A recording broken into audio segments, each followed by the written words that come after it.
आज आमी कलकातार একটি বহু পুরনো কালী মন্দিরের কথা বলবো।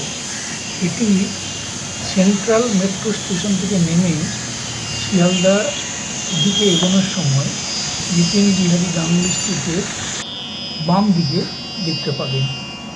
এটির নাম ফিরেঙ্গি কালীবাড়ি। জনশ্রুতি অনুযায়ী এটি প্রায় 500 বছরের পুরনো। যদিও কালী মন্দিরটি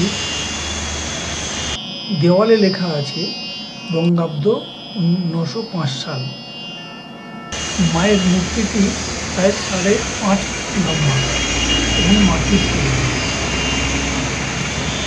কালী মূর্তিটি শ্রী সিদ্ধেশ্বরী কালী মাতা ঠাকুরানী নামে সবাই পুজো করেন।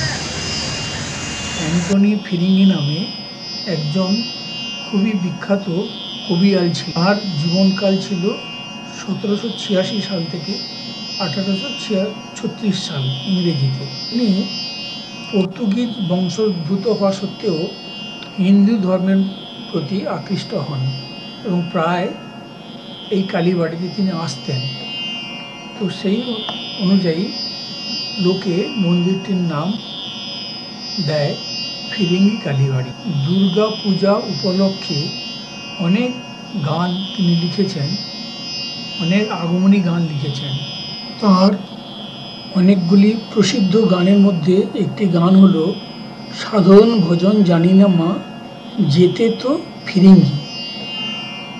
মন্দিরটির ঐতিহাসিক মূল্য থাকলেও রক্ষণাবেক্ষণের অভাব বিশেষ করে চোখে পড়ে।